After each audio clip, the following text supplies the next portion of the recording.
It began like any other family gathering, but something felt off right from the start. I remember it clearly. It was Sophia's birthday, a small celebration in our garden. She had just turned 5. We had balloons, a cake topped with those silly, brightly colored candles she adored. And Jackson, our 7-year-old, was running around like he'd just eaten a whole candy store. The sun was shining, and everything should have been perfect, but it wasn't. Hannah, my wife, seemed distracted. You know that feeling when you can sense something's wrong, but you can't quite put your finger on it? That was me all day. There was this nagging unease in my gut. It felt like I was standing on the edge of a cliff, not sure whether I was about to fall or if I was just imagining the danger altogether. She was talking to Michael, a guy she worked with in marketing. Hannah's always had plenty of male friends, and I've never been the jealous type. But that day at Sophia's birthday, I saw something that stuck with me. Michael wasn't just making small talk with her. They were exchanging looks. Those little glances that communicate more than words ever could. It wasn't obvious, but I noticed it. I'm always aware of these things. I try to tell myself I was overthinking it. Maybe they were just laughing over some work-related joke. Maybe they were just friends. But something about the way Hannah's body language shifted when he came close made my stomach churn. I couldn't take my eyes off them. Hannah was smiling, but it wasn't the smile she gave me. It was too personal. It felt wrong. And the worst part? Michael kept leaning in just a little too close. His eyes lingered on her lips when she spoke. I kept asking myself, am I just being paranoid? But after everyone left and the kids were in bed, I couldn't shake it. I grabbed a beer and tried to brush it off, but my mind wouldn't let me. Without thinking, I grabbed her phone. I never used to snoop through her messages. I trusted her, or I thought I did before I saw it. There was a text from Michael. Last night was fun. We should do it again soon. The winky face emoji hit me like a punch in the gut. My heart stopped. You know that feeling when your chest tightens? And for a moment, you wonder if you misunderstood everything? Yeah, that was me. I stared at that message for what felt like forever, the anger bubbling up inside me. I stormed straight to her. She was in the kitchen, acting like everything was fine, pretending nothing was wrong, as if she hadn't just shattered the trust between us. Who the hell is Michael? I asked, holding up her phone. My voice came out much harsher than I expected. Hannah looked at me, her face paling for a second before she regained that cold, defensive composure. What's this, Ryan? You're going through my phone now, she snapped. She tried to make it seem like I was the one losing it, the one who was crazy. It's nothing. You're being paranoid. Michael and I are just friends. I can't believe you're doing this at Sophia's birthday, of all times. I wasn't buying it. Not this time. Just friends don't send messages like this, I shot back. What the hell does last night was fun mean then? We were standing there, glaring at each other, the tension so thick you could cut it with a knife. I couldn't believe she was twisting it all on me, as if I was somehow the one at fault for finding out. My mind started racing, thinking back on every late-night work event, every unexplained dinner, every time she brushed me off when I asked how her day went. You're imagining things, Ryan. Stop being so insecure, she snapped. But I could see it in her eyes. There was a flicker of something there, guilt, maybe, or fear. Either way, I wasn't imagining anything. I knew I needed to talk to someone. This whole situation was eating away at me, and I wasn't sure what to believe anymore. That's when I called Chloe. Chloe and I go way back. We've known each other since we were kids, long before Hannah even came into the picture. She knew me better than anyone, and for some reason, I felt like she'd get it. I didn't tell her everything over the phone, just that I needed to talk. She was over in less than an hour. It felt strange at first, telling her everything, but she listened the way she always did. When I mentioned the text from Michael, she didn't flinch. Instead, she gave me this look like she knew something I didn't. Ryan, she said, leaning in, I've seen this kind of thing before. Trust your gut. If something feels off, it probably is. Her words hit me hard. I wasn't crazy. Hannah was hiding something, and I wasn't going to let her manipulate me into doubting myself. Chloe offered to help me get to the bottom of it. She suggested we start keeping an eye on Hannah, figure out what she was doing when she wasn't home. I wasn't sure if it was the right call, but at that point, what did I have to lose? The situation was already spiraling, and I needed answers. Chloe and I didn't waste any time after that conversation. I felt like I was barely holding on by a thread, and I needed to find out for sure. I needed to know whether my gut feeling was right or if I was just losing it. Chloe, always the practical one, suggested we follow Hannah, discreetly of course. We had to be careful. Hannah wasn't dumb, and I didn't want to give her any more reasons to accuse me of being paranoid. So, we did. We parked across the street from her office. Two grown adults acting like spies. One night, Chloe sat beside me, watching the entrance like a hawk. It felt surreal, like we were in some cheap spy thriller. But this was my life now, tailing my wife, trying to catch her in a lie. We sat there for what seemed like forever. After an hour or so, Hannah finally appeared. She wasn't alone. Michael was with her. The moment I saw them together, my heart sank. They were walking side by side, laughing and talking like they didn't have a care in the world. It was as if I didn't even exist. "Follow them," Chloe whispered, her voice low, like we were about to bust them for some big crime. I didn't hesitate. We trailed them, staying a safe distance behind, not wanting to draw any attention. They ended up at one of those fancy, upscale restaurants. One of those places with soft lighting, candles on every table, and wine glasses that seemed way too big. It was intimate, too intimate. I watched them from the car, gripping the steering wheel so tightly my knuckles turned white. Michael pulled out a chair for Hannah, and I watched as she smiled. It was the same smile she used to give me, the one she had when we first started dating, the one that made me think we were untouchable. But now it wasn't for me. I couldn't stay there and watch them. I turned to Chloe, who had been quietly observing the whole scene, like she'd seen it all before. "This is messed up," I muttered, my voice low, barely holding back the fury. "How do we get here?" Chloe didn't say much, but I could feel the sympathy in her eyes. She had been through something similar before. I didn't need her to say it. She didn't have to explain the feeling of betrayal, the lies, and the slow crumbling of everything you thought was solid. It wasn't new to her. We sat there, time stretching on like some never-ending scene. I watched them order food, sip wine, laugh like they were on some romantic date. The anger burning in me was unlike anything I'd ever felt. Pure rage, the kind that starts in your chest and spreads, suffocating everything. "I can't do this anymore," I said, finally breaking the silence. "I need to confront her." Chloe nodded, but there was hesitation in her eyes. "Are you sure? You need to be ready for whatever she might say." I wasn't sure of anything anymore, but I couldn't keep pretending like everything was fine. I couldn't keep living in the shadows of my own marriage, watching my wife live a double life while I sat there clueless. So, we waited until they left. I watched as Hannah and Michael walked out, looking like they had the world by the tail. It made my stomach turn. By the time I got home, I was seething, my mind a whirlwind. Hannah was already there, casually lounging on the couch like nothing was wrong, like she hadn't just spent the evening with another man. It was the casualness that pissed me off the most. It was like this had become her new normal, and I wasn't even part of it anymore. "Where were you tonight?" I asked, my voice sharp, no longer trying to hide the anger. Hannah looked up from her phone, her eyes narrowing. "Our friends." "What's with the interrogation?" I felt the rage bubbling up again, but this time, I wasn't going to let her twist it around on me. "Cut the crap, Hannah," I said, my voice firm. "I followed you. I saw you with Michael." Her expression changed in an instant. I saw that flash of guilt, but instead of owning up to it, she doubled down, just like I knew she would. "You followed me? Jesus, Ryan. Do you even hear yourself? That's insane. You've lost it." I wasn't backing down.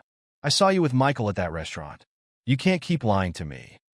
There was a long pause, the kind of silence that makes your heart race, because you know what's coming next is going to change everything. She stood up, crossing her arms like she was trying to protect herself from what was about to happen. "Fine," she finally said, her voice cold, distant. "Yes, I've been spending time with Michael, but it's not what you think. We're not. It's just, I've been lonely, Ryan. You've been so wrapped up in work and the kids and everything but me. It's just an emotional thing. It wasn't supposed to go this far." The words hit me like a punch. An emotional affair. She said it so matter-of-factly, like it made it any better. As if the betrayal didn't sting as much because it hadn't been physical. But to me, it didn't matter. She crossed the line, and there was no going back. "Just a fling," I spat, my voice rising. "You're trying to tell me this was just a fling?" We never slept together, she shot back like that somehow made it all okay. I don't know. I was confused. I'm sorry, she said, but her apology was as empty as her words. There was no real remorse in her voice. She wasn't sorry for what she had done. She was sorry she got caught. The argument dragged on for what felt like forever. Accusations were thrown back and forth. I called her every name I could think of, and she threw her own insults at me, accusing me of neglecting her, of not being the husband she needed. It was toxic, brutal. By the time it ended, I felt empty inside. That night, I crashed on the couch, unable to sleep, my mind racing.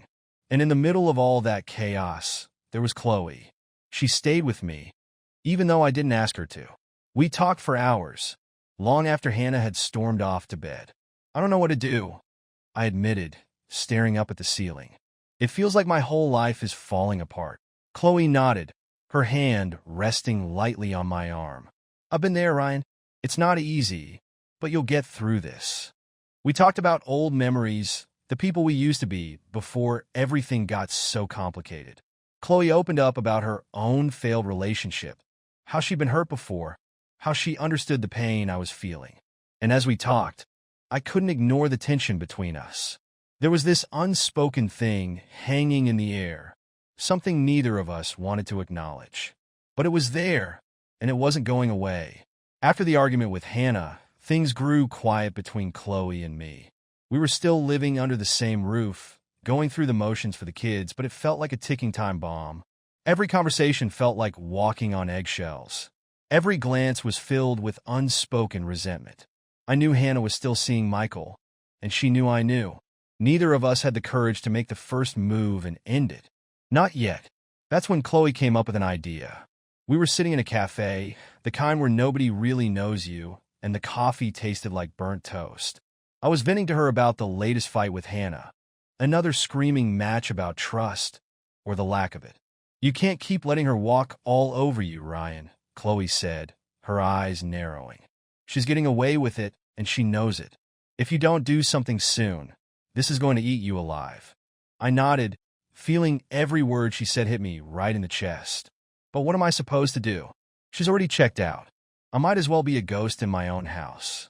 A slow smile spread across Chloe's face, and for a second, I wasn't sure if she was serious or just messing with me.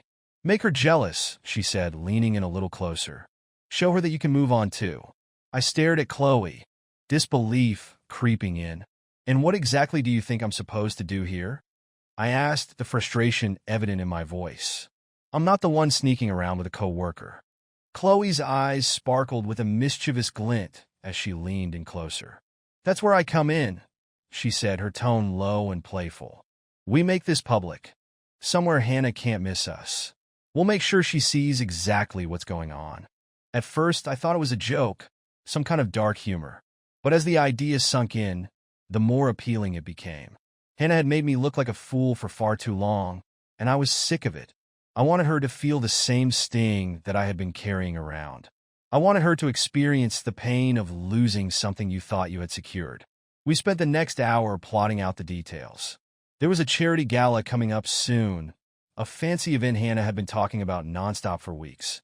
It was one of those occasions where everyone was expected to show up and look like they had it all together, the kind of place where appearances mattered more than anything else. That's where we strike, Chloe said, her eyes lighting up as the plan took shape.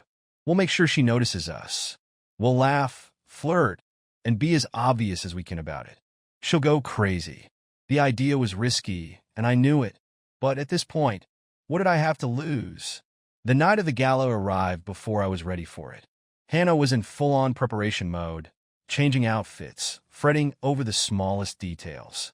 She hardly said a word to me, and when she did, it was only to tell me what to do or what I had to help with. I went along with it, pretending to care, but inside, all I could think about was the plan Chloe and I had set in motion. We arrived at the venue separately, but not too far apart. The place was massive, one of those ballrooms with crystal chandeliers hanging overhead, filled with couples in tuxedos and gowns, glasses of champagne in hand. It was the kind of place where people came to show off, to flaunt their picture-perfect lives. I spotted Hannah right away, her sleek black dress hugging her body, her hair styled just so, everything designed to catch attention. And there, standing next to her, was Michael. He looked like the smug jerk he was, standing way too close to her. The sight of him made my blood boil, but I kept my composure. Chloe appeared at my side, stunning in a deep red dress that clung to her in all the right places. She flashed me a grin, the kind of grin that told me she was ready. We moved through the crowd, stopping to chat with people here and there, but always staying close enough to Hannah so she couldn't miss what was happening. And sure enough, she didn't miss a thing. I could feel her eyes on us, narrowing slightly as Chloe and I laughed a little too loudly, our bodies just a little too close. I made sure to keep my hand gently on Chloe's back as we moved through the crowd, just like I used to do with Hannah. It didn't take long for Hannah to catch on. I saw her glance at me across the room, her smile faltering for a split second before she quickly turned back to Michael, trying to mask the reaction. But it was too late. The seed had been planted. As the night wore on, I made it even more obvious. Chloe and I danced, our bodies pressing close together as the music played, and I could practically feel the tension in the air. Hannah stood there watching, her face tightening with every passing second. It was working. By the end of the night, I could see it. The cracks were showing. She was pretending like she didn't care, but I knew her better than that. When she couldn't stand it anymore, she stormed out of the ballroom, leaving Michael standing there, looking confused. But the real twist didn't come until after the gala. When Chloe and I were standing outside in the parking lot, away from the eyes of the partygoers, we both felt that rush of adrenaline. The game had gone off without a hitch, and it felt like victory. "That worked perfectly," I said, my voice low, a grin spreading across my face. Chloe chuckled softly. "Oh," she was furious. "Did you see the look on her face when we danced?" She didn't know what hit her. We stood there in the cool night air, and suddenly, all that unspoken tension between Chloe and me came crashing to the surface. Without thinking, I pulled Chloe closer, and our lips met in a kiss that felt like the release I'd been waiting for. All the frustration, the anger, it all poured into that moment. It wasn't planned, but one thing led to another, and before I knew it, we were in the back seat of my car, tangled in a frenzy. It wasn't elegant, but it was exactly what I needed in that moment. A release. A way to channel everything I'd been feeling. The betrayal, the confusion, the helplessness.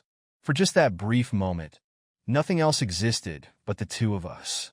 After it was over, we lay there, breathing heavily, the windows fogged from the heat. I didn't know what to say. I felt exhilarated, like I had regained control over my life. But at the same time, there was a gnawing guilt in the pit of my stomach. This wasn't just about revenge anymore. Things had gotten complicated. I didn't expect that to happen, I said, finally breaking the silence. Chloe turned toward me, a small, knowing smile on her lips. "Neither did I," she said softly. "But things never go according to plan, do they?" She was right. Nothing was going according to plan anymore. I hadn't expected Hannah to react so quickly, but I should have known better. The next morning, I could feel the tension before Hannah even spoke a word. She was in the kitchen, staring into her coffee like it held the answers to all her questions. I could sense it. She'd seen enough the night before to make her crack. But this time, I was ready for it. "Do you have something to tell me, Ryan?" she asked, her voice unnervingly calm. I took a slow sip of my coffee, pretending not to notice the storm brewing behind her eyes. "What do you mean?" I asked casually. She slammed her mug down on the counter, the sharp sound cutting through the stillness of the house. "Don't play dumb with me. I saw you with her last night. You think I didn't notice you flirting with Chloe in front of everyone?" I put my cup down slowly, my heart rate picking up. I could see exactly where this was headed. I couldn't keep playing her game anymore. "So, what if I am?" I shot back, my frustration boiling over. "What about you and Michael? You think I'm blind? You think I haven't noticed what's been going on between the two of you?" That hit her like a slap. For a moment, she froze, her face betraying the shock. But Hannah was quick to recover. She never stayed off balance for long. "Don't you dare turn this around on me," she snapped, her voice sharp and defensive. "You've been a nightmare lately, sneaking around like some kind of fool. And then at the gala, you were all over Chloe, like you couldn't care who saw. I could feel the anger rising in my chest again, but this time, I didn't hold back. I wasn't about to let her spin this into something it wasn't. I followed you, Hannah, I said, the words coming out with a finality that made her pause. I saw you with Michael at that restaurant, laughing, touching, like I didn't even exist. You've been having an affair? Don't play the victim here. For the first time, Hannah's face went completely white. The color drained from her, and she stood there, caught off guard, her mouth opening and closing like she was looking for an excuse that wasn't there. Finally, she managed to speak, her voice smaller than usual but still laced with anger.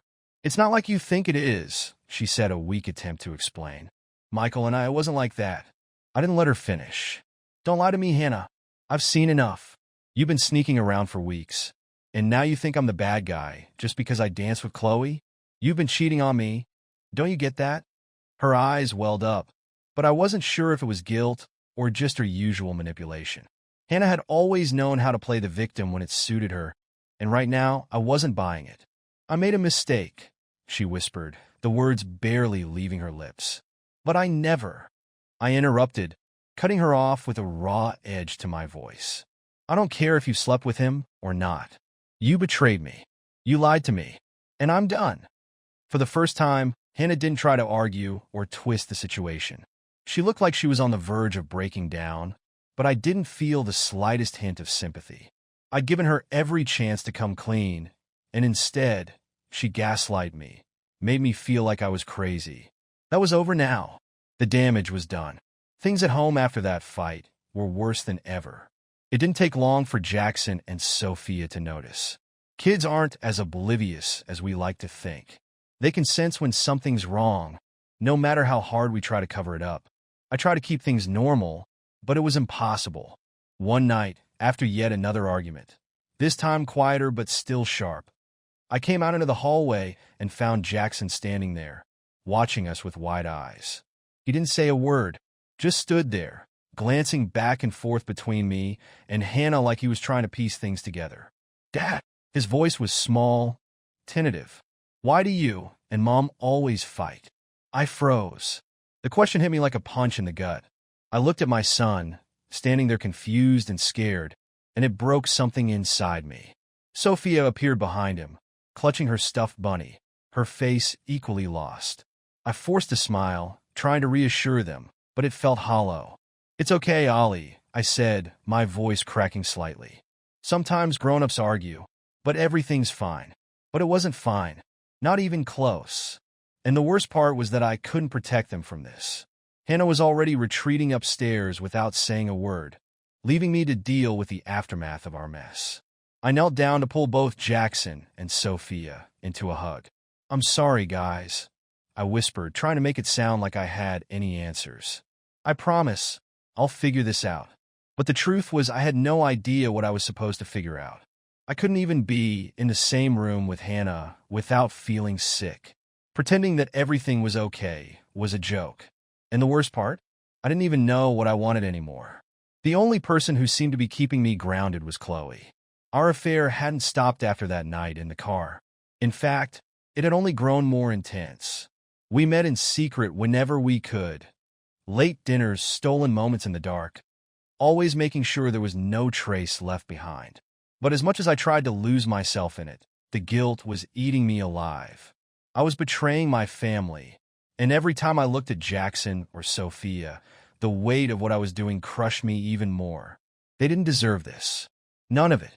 But every time I tried to break things off with Chloe, I couldn't. It felt like I needed her, like she was the only escape from this nightmare. One night, as we lay in bed together, tangled in the aftermath of yet another stolen moment, the guilt bubbled over. "I don't know if I can keep doing this," I admitted, my voice hollow as I stared at the ceiling. "I feel like I'm losing everything." Chloe turned toward me, her face softening with understanding. "You're not losing anything, Ryan," she said, her voice steady and reassuring. "You're gaining your freedom. Hannah's been dragging you down for years. You deserve to be happy." Her words were comforting, but they didn't change the ache in my chest. "But what about Ollie and Sophia? I'm screwing everything up for them." "You're not," Chloe said, her her hand resting gently on my chest. You're doing what you need to do. Kids are resilient. They'll understand someday. I wanted to believe her. I wanted to believe that this wasn't selfish, that it wasn't just me trying to escape. But deep down, I knew it wasn't that simple. I was playing with fire, and sooner or later, everything was going to burn. I couldn't keep avoiding the inevitable. Michael was still out there, looming over everything, and I couldn't shake the feeling that the only way I was going to get some closure was to face him directly. I needed to confront the man who had torn apart my marriage. I wasn't sure if I was doing it for myself, for Hannah, or because some part of me still wanted to expose him for the liar he was. But I knew I had to do it. It didn't take much to track him down. Social media made it too easy. I sent him a message, asking to meet. He probably thought it was about something work-related, maybe a project Hannah had mentioned, but I had other plans. We met at a park, a family park, filled with kids running around, parents pushing strollers. The smell of fresh grass filled the air. It was the last place anyone would expect a confrontation, which was exactly why I chose it. I wanted there to be witnesses. I wanted him to feel exposed. I spotted him before he saw me.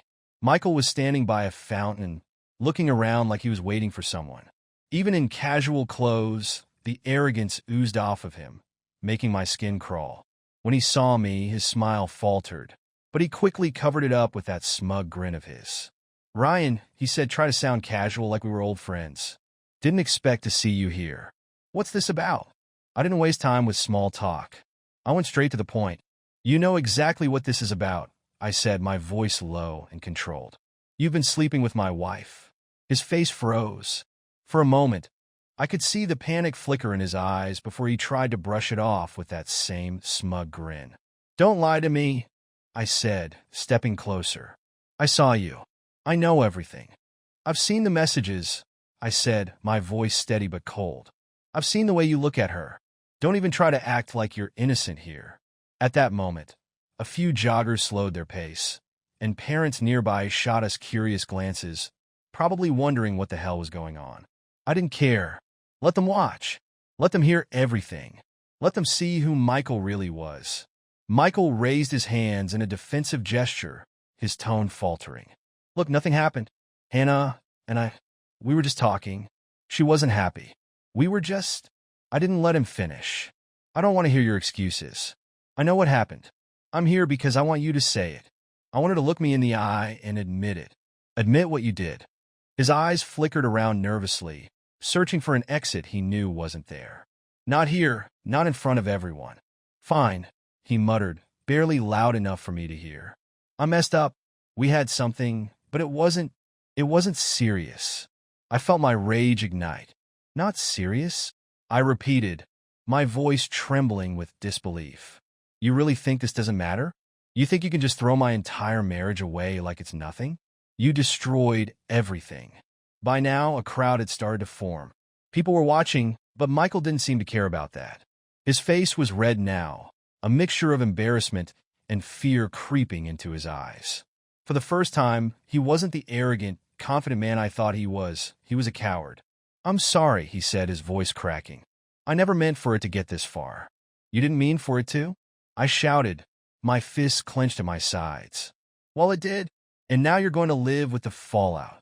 Before I could say anything else, I saw her. Hannah, standing at the edge of the park, watching us. Her face was pale, her expression a mix of shock and guilt. She had to have known something was going on and had come to stop it. But it was too late for that now. We didn't speak on the drive home. The silence between us was thick, filled with everything neither of us was saying, but that both of us could hear.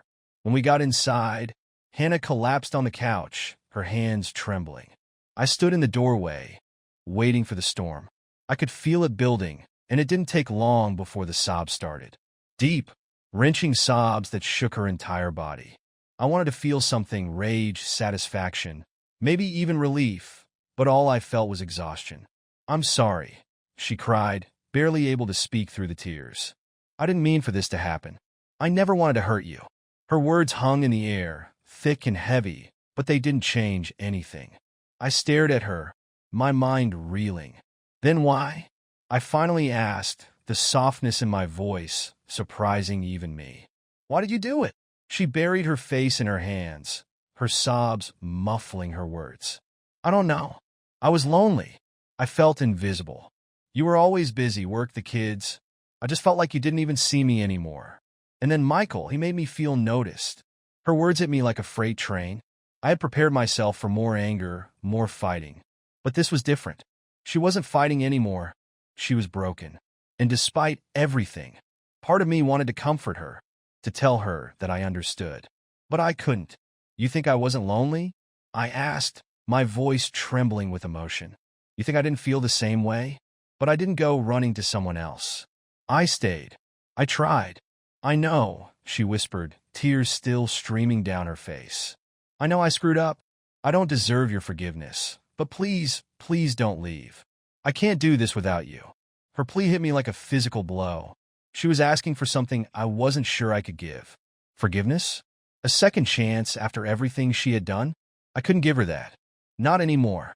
Later that night, the kids were in bed, and the house felt like it was closing in on me. Hannah and I stood in the living room, facing each other. The weight of everything pressed down on us, suffocating. I can't do this anymore, I said quietly, my voice barely above a whisper. I'm done. Hannah, I'm done with all of it. She stared at me, her eyes wide with disbelief. You don't mean that. I do, I said more firmly. We've been falling apart for years. Maybe the affair was just the last straw, but we were broken long before Michael came into the picture. I don't know when it happened. I continued, my voice shaking, but it did, and I can't keep pretending. Hannah dropped to her knees, sobbing uncontrollably. Please, Ryan, I'll do anything. We can fix this. We can go to therapy. We can. I shook my head, a bitter laugh escaping my lips. No, it's over. I'm not doing this for me, or for you. I'm doing it for the kids. They deserve better than this. Better than us. She was broken, completely shattered. But I couldn't help her. Not this time. I turned and walked out of the room, my heart pounding as I reached the door. Outside, I saw Chloe standing by the porch, watching from a distance. She didn't say a word, but her presence spoke volumes. I wasn't sure what came next, but I knew this chapter of my life was over. The house was eerily quiet after Hannah left. The finality of it hit me hard, and the weight of it didn't ease with time. The first night alone was the hardest. Every corner of the house seemed to whisper memories of the life we once had, the good and the bad. But those memories didn't have the weight they once did.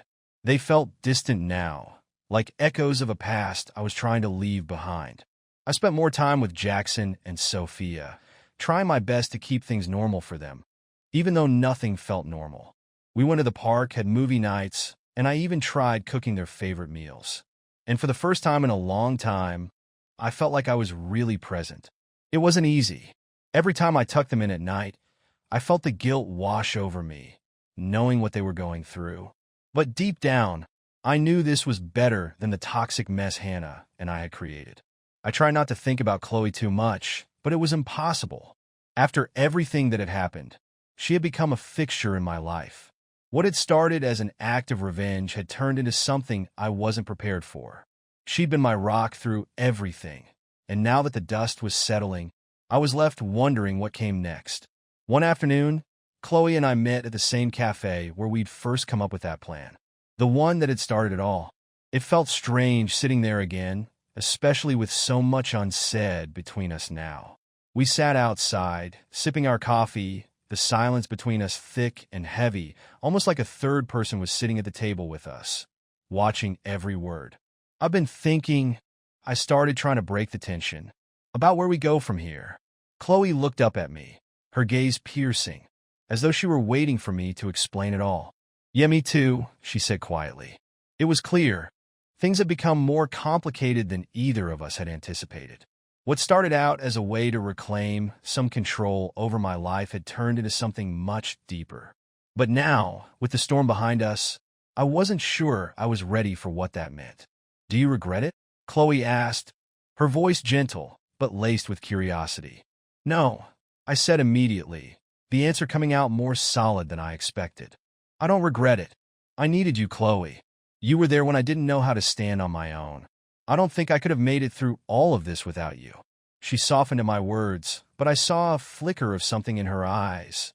Tension, maybe a hint of disappointment. But, she asked, a slight tremor in her voice. I exhaled, the words feeling heavier as I said them. But I don't think I'm ready for more. Not yet. The words hung between us, thick with truth, but also filled with uncertainty. I'm not ready to dive into anything else, I added, the weight of it all sinking in. My life's a mess. The last thing I want to do is drag you further into it. I understand, Chloe said softly, nodding slightly. I didn't expect you to have it all figured out right now. But I need to know, is it just about you not being ready, or is it something deeper than that? I didn't have a clear answer. It was a mix of things, I realized. Maybe it was the guilt of moving on too quickly, or maybe it was the fear that what we had wasn't real. It had been born out of chaos, not out of any real foundation. I don't know. I admitted, my voice quieter now. Maybe it's both. But right now, I need to focus on rebuilding my life. My kids, especially. I can't risk hurting you more in the process. Chloe stared at me for a long time, and I saw the sadness there. Something raw, something real. I get it, she said, her voice steady but edged with pain. I really do. But you need to understand something, Ryan. I don't want to be the person you lean on just because you're trying to fill a gap. I don't want to be your second choice. Her words stung in a way I wasn't prepared for. She was right. As much as I hated to admit it, I had been leaning on her, trying to fill the void left by Hannah, trying to heal wounds that I wasn't ready to face. But Chloe deserved more than that. She deserved to be wanted for who she was, not as a placeholder while I sorted out my life. I care about you, Chloe, I said quietly, my voice thick with the weight of it all. I really do. But I think we both know what we had wasn't meant to last. She looked at me for a long time, her eyes searching mine for something. Maybe an answer she wasn't going to get. And then, after what felt like forever, she nodded slowly. Yeah, I think you're right. In the days that followed, I spent a lot of time thinking, and I came to one clear conclusion. The person I needed to focus on the most right now wasn't Chloe, and it wasn't even Hannah. It was me. I had to rebuild my sense of self, figure out who I was outside of all the mess that had been my marriage. And more than that, I had to be the father Jackson and Sophia deserved, even if that meant putting everything else on hold for a while. I kept in touch with Chloe, but things between us felt different. We both knew it couldn't be the same after everything that had happened. It wasn't dramatic or full of bitterness. It was just a quiet understanding that what we'd had was circumstantial, not something that could evolve into anything more. And that realization brought with it a sense of relief. For the first time in months, maybe years, I felt like I could breathe again. I wasn't drowning in guilt or the weight of my broken marriage anymore. For the first time in a long time, I could focus on what really mattered, healing, being there for my kids. One evening, as I sat with Jackson and Sophia, watching a movie they'd picked out, I realized that this was it. This was where I needed to be. It wasn't about vengeance anymore, or proving anything to Hannah. It wasn't about finding someone new either. It was about finding my way back to myself, being the kind of father I could be proud of, and for the first time in a while, I didn't need to have all the answers. I just needed to be here now. I didn't know what the future held, but I knew that, for the first time, I was okay with not knowing. For now, that was enough.